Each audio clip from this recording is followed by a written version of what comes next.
너는 뿔에 기름을 채워 가지고 가라. 내가 너를 베들레헴 사람 이새에게 보내리니 이는 내가 그의 아들 중에서 한 왕을 보았음이니라. 엘리압과 아비나답, 산마를 거쳐 이새의 7 아들 모두가 사무엘 앞에 나옵니다. 하지만 하나님은 그 모두를 거절하셨습니다. 그러자 사무엘이 당황합니다. 이들 외에 다른 아들이 없느냐? 이새가 대답하죠. 양을 치는 막내 아들이 있습니다. 우리가 아는 대로 양을 치던 다윗이 이스라엘의 2번째 왕으로 기름 부음을 받는다는 내용입니다. 여러분, 기름 부음이라는 건 하나님께서 특별한 목적을 위해서 선택하셨다는 의미입니다. 그래서 선지자도 제사장도 왕도 선택한 사람들에게만 기름을 부어서 그 뜻을 알리셨습니다. 본문으로 들어가기 전에 여러분, 오늘 본문을 대하다 보면 솔직히 이해가 가지 않는 내용들이 있어요. 그 핵심에는 아버지 이새의 행동과 태도입니다. 그는 아들을 다 부르라. 하나님께서 나를 보내셨고 그들 중에 왕이 있으리라 했는데, 여러분, 이새는 다윗을 부르지 않았습니다. 그를 왜 안 불렀을까요? 양을 돌봐야 하니까?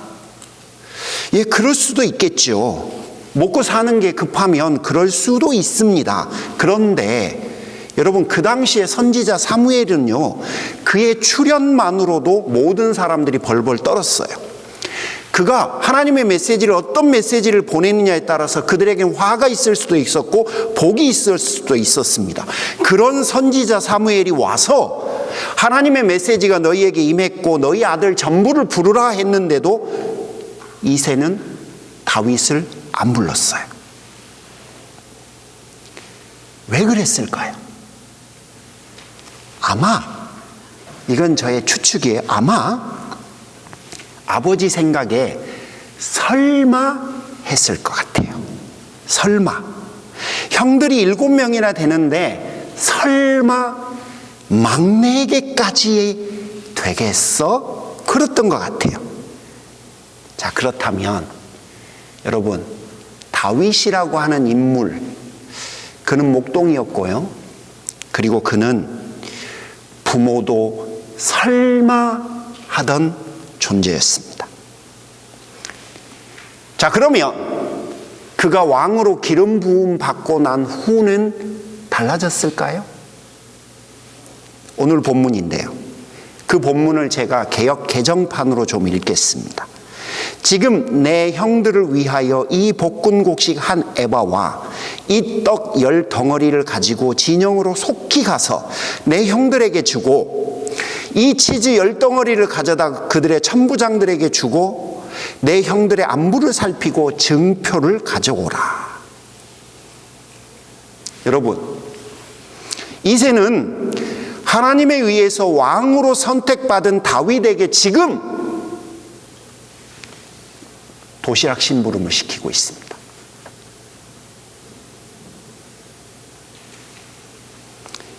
이게 말이 됩니까, 여러분? 왕에게 도시락 심부름이라니요. 형들에게 지금 도시락 배달하라는 거잖아요. 아마 평소에도 이런 일을 많이 했을 것 같아요. 그런데 더 놀라운 사실이 있습니다. 다윗이 도시락 배달을 갑니다. 여러분, 어제는 다윗이 목동이었지만 오늘은 다윗이 왕이에요. 왕이 지금 도시락 배달을 가요. 여러분, 이게 지금 말이 되는 말입니까? 그럼에도 불구하고 다윗은 기름 부음 받은 후에도 평소와 동일했어요.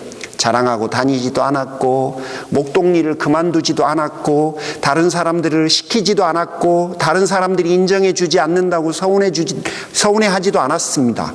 형들에게 빵을 가져다 주는 것을 하찮게 여기지도 않았습니다.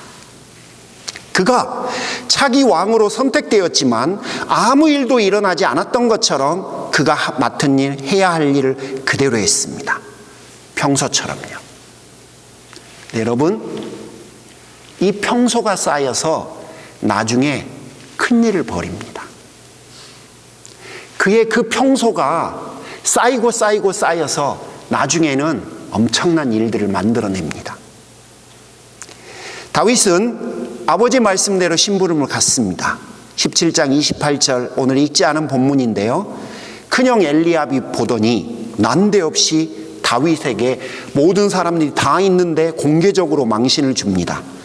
그가 다윗에게 노하여 말하되, 도대체 뭐 때문에 화가 난 거예요? 그런데 노하여 말하되 내가 어찌하여 이리로 내려왔느냐? 들에 있는 양들을 누구에게 맡겼느냐? 여기까지는 그래도 이해가 가요. 그런데 그 다음 보캐블러리를 뭘 선택하는지 보십시오. 나는 내 교만과 내 마음의 완악함을 아노니 내가 전쟁을 구경하러 왔더라. 여러분, 이게 말이 됩니까? 제가 자주 쓰는 용어로 헐 해야 돼요. 헐. 도대체 이게 엘리압이 큰형이 돼갖고 이게 지금 말이 되는 근거가 뭐예요? 근거가 도대체 왜 이런 말을 하는 거예요? 왜 이렇게 가슴 아프고 마음을 후벼파는 단어들을 써서 그 동생을 공격하는지 모르겠어요. 심부름을 온 다윗에게는 전혀 예상치 못한 그런 일이죠. 세상에 뭐 이런 경우가 다 있죠. 남도 안 그러는데 가족이, 그것도 걱정돼서 도시락까지 가져온 사람을 향해서 어떻게 이럴 수가 있습니까? 자, 그런데 그 다음에 다윗의 반응이 있어요. 그 다윗의 반응이 더 웃깁니다.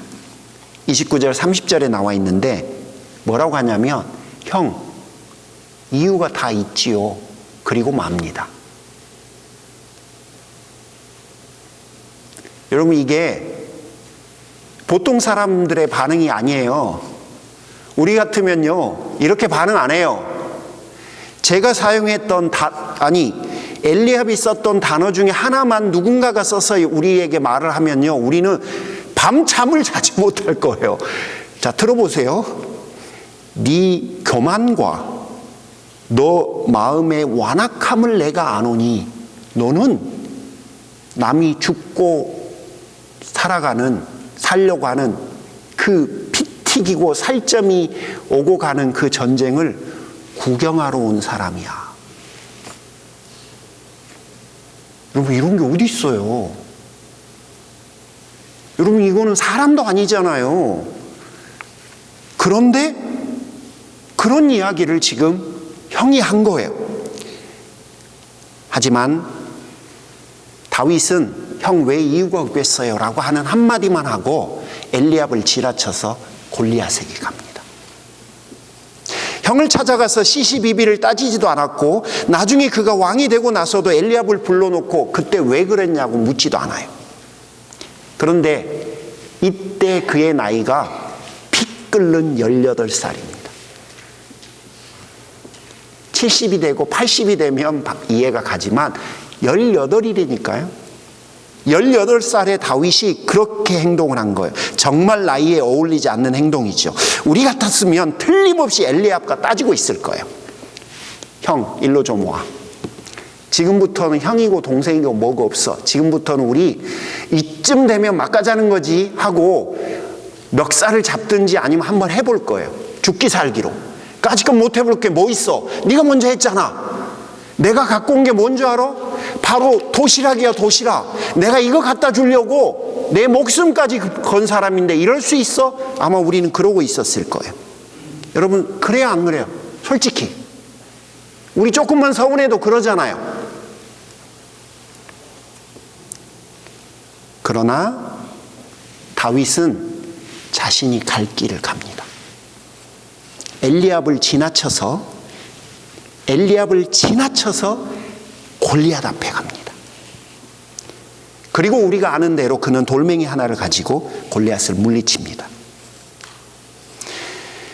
여러분, 정직하게 좀 생각해 보면 하나님 뜻대로 살면 모두가 여러분을 인정해 주고 일이 잘 풀릴 거라고 생각하지 마십시오. 하나님의 부르심에 순종하며 살면 좋은 일, 기쁜 일만 있을 거라고 절대 생각하지 마십시오.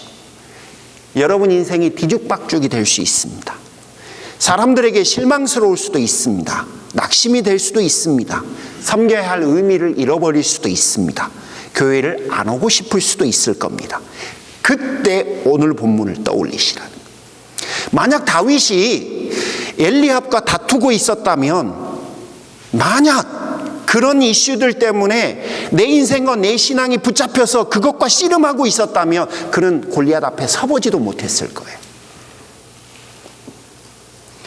물론 여러분이 엘리압과 싸운다면 억울한 누명이 풀릴 거예요. 자존심도 챙길 수 있을 겁니다. 그러나 하나님의 이름으로 골리앗을 무너뜨리는 기쁨은 못 누릴 거예요. 이스라엘 백성들을 구원하는 영광도 얻지 못할 거예요. 하나님의 위대한 능력이 나를 통해서 드러나는 감격도 결코 누리지 못할 거예요. 정말 정직하게 목사로서 여러분에게 말씀드리면, 신앙생활은 도시락 싸들고 피크닉 다는 일이 아니에요. 오히려 신앙생활은 우박과 천둥번개가 내리치는 폭풍 속에서 온갖 비바람을 맞아가면서도 가야 할 길을 가는 것이 신앙생활이에요. 그래서 신앙생활은 어렵습니다. 물론 여러분은 이 길을 가는 선택을 전혀 안 하셔도 됩니다. 사실 안 해도 돼요. 다윗이 골리앗과 싸우지 않았어도 그는 꽤 훌륭한 목동이 될 수 있었을 거예요. 혹은 그는 골리앗과 싸우지 않았어도 훌륭한 음악가가 될 수도 있었을 겁니다. 어쩌면 유명한 시인이 될 수도 있었을 거예요. 하지만 하나님은 그를 목동으로도 기대하지 않으셨고, 음악가나 시인으로도 기대하지 않으셨고, 자기 백성을 블레셋이라고 하는 이방 나라에서부터 구원할 이스라엘의 왕으로 선택했다는 점을 기억하셔야 해요. 하나님의 마음은 그곳에 있었다는 겁니다. 여러분, 제가 계속해서 시리즈 설교를 이어가다가 이번 주만 뚝 띄어서 이 설교를 하는 이유와 목적은 올 한 해를 여러분이 어떻게 살지에 대해서 결정하시라라고 하는 이야기를 하고 싶었어요. 목동으로 사실지, 음악가로 사실지, 아니면 수많은 엘리압과 골리앗과는 마주하겠지만 하나님께서 나를 향해서 가지고 계신 그 마음을 이해하고 그 길을 한번 걸어가 볼지를 여러분 한번 고민을 해보시기를 원합니다. 그리고 세 번째, 오늘 설교의 핵심일 것 같아요.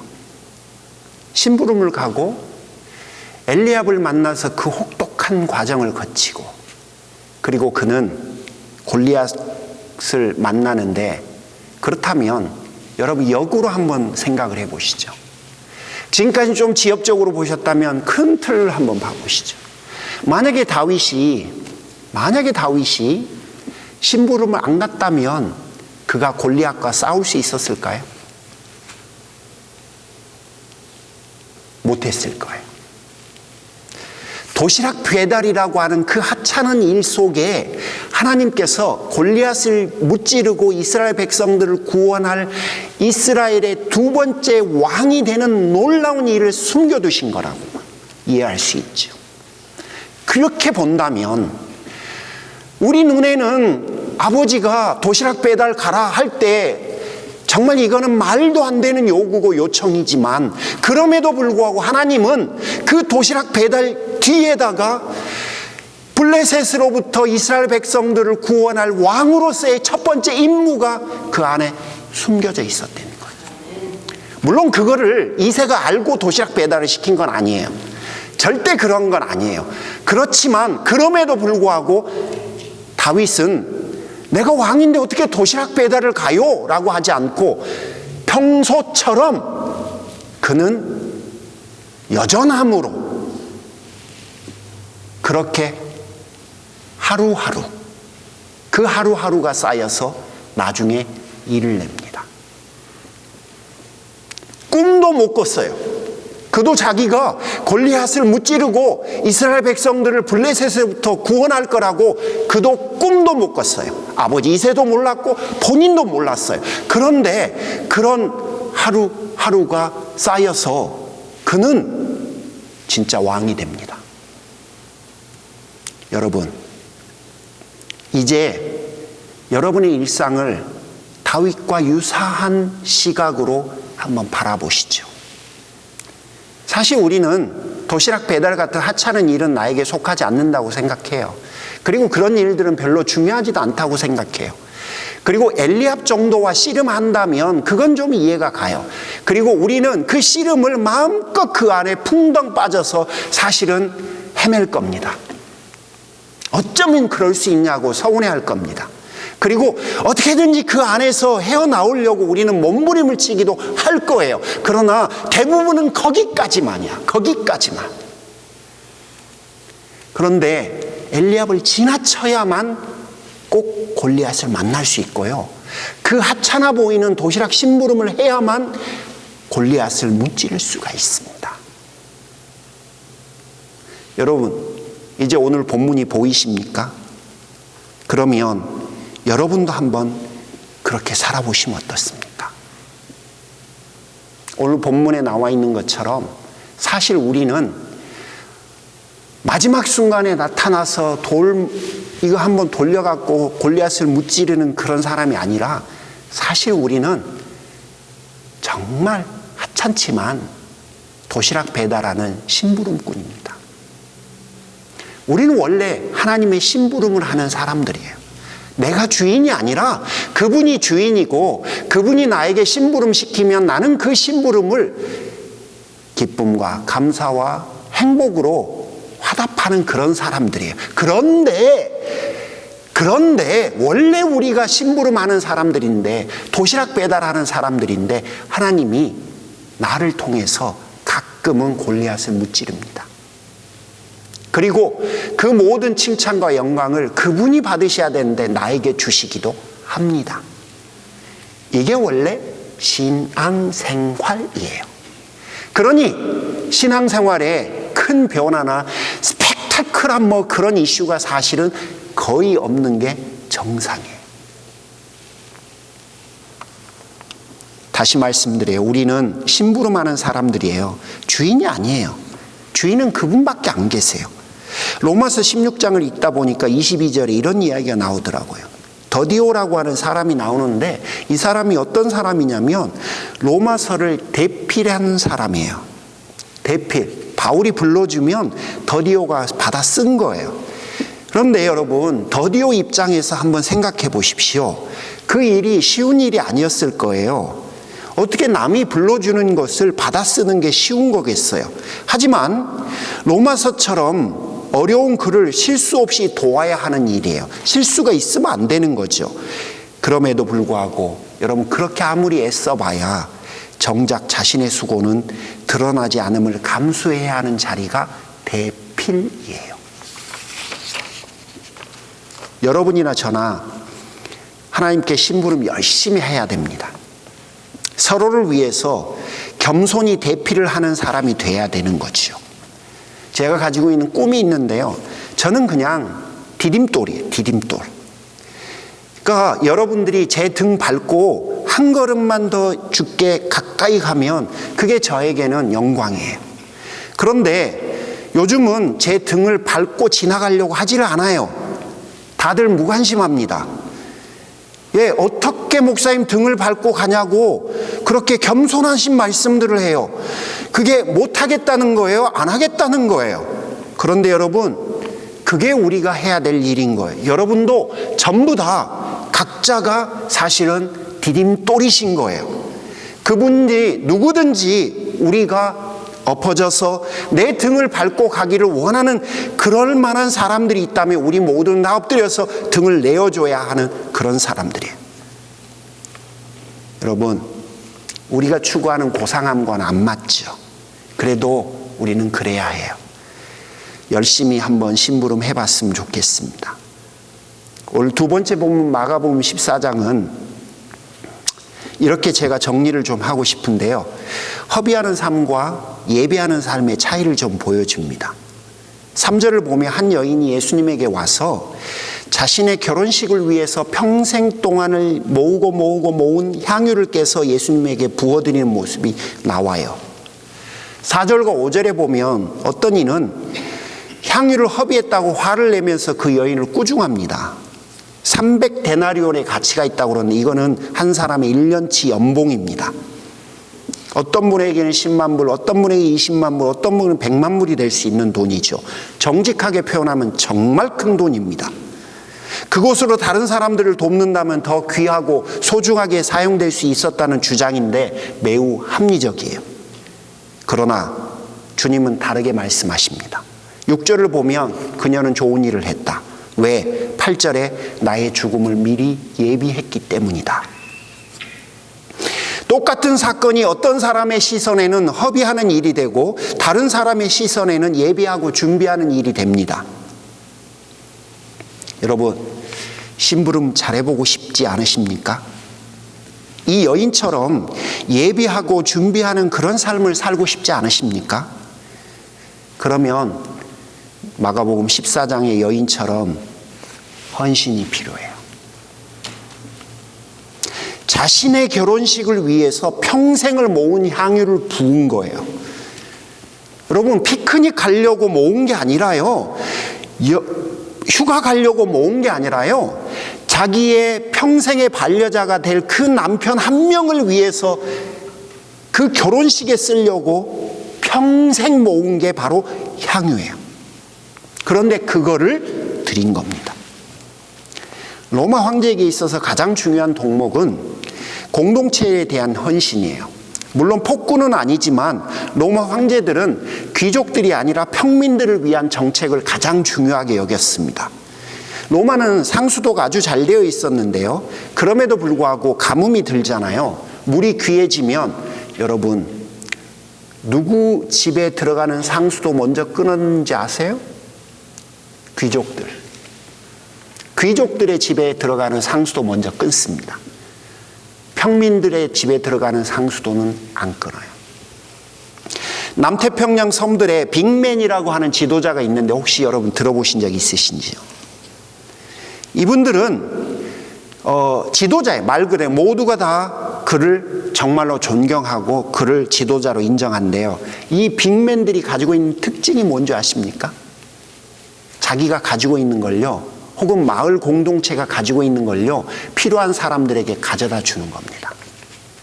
그러니까 빅맨은 자신이 가지고 있는 빅맨이라고 하는 리더십을 어떻게 유지하냐면요, 자기의 것과 다른 사람의 것을 필요한 사람에게 적절하게 가져다 주고 그들의 인생을 회복시키고 도움으로 자신의 리더십을 세워갑니다.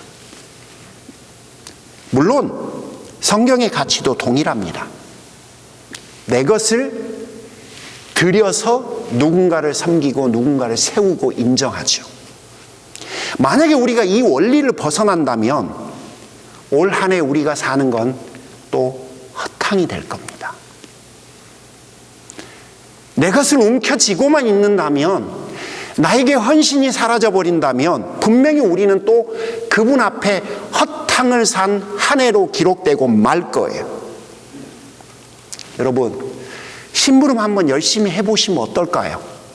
저하고 함께 열심히 한번 심부름하는 인생 살아보시면 어떨까요? 그리고 그 심부름 할 때 당연히 내 것을 드려야 된다고 하는 생각을 당연한 것으로 받아들이시면 어떨까요? 그게 바로 예비하는 삶이거든. 그게 바로 진짜 매기 인생이고 신앙생활이거든요.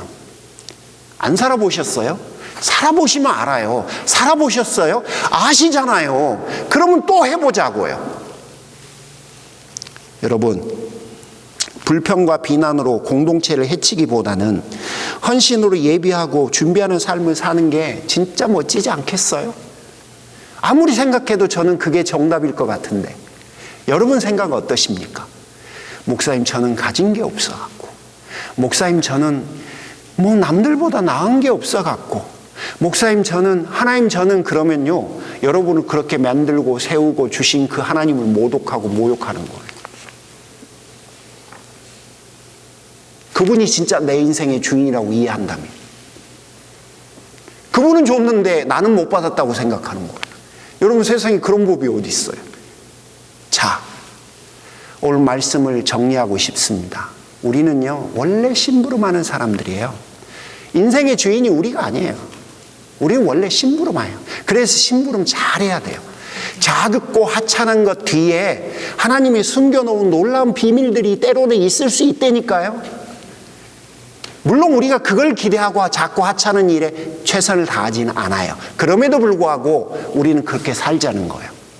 심부름하실 때 여러분, 허비하는 삶이 아니라 예비하는 삶을 좀 살아보자는 거예요. 그러려면 헌신이 필요해요. 희생이 아니라요, 헌신인 거예요. 헌신. 자, 우리 공동체 그래야 건강해질 수 있습니다. 우리의 꿈이지 않습니까? 여러분, 한번 오늘 말씀 앞에 여러분 인생과 삶을 한번 직면해 보시길 바랍니다. 기도하겠습니다. 주님, 오늘 또 저희들에게 귀한 말씀을 주셔서 다시금 우리의 삶과 신앙을 하나님 앞에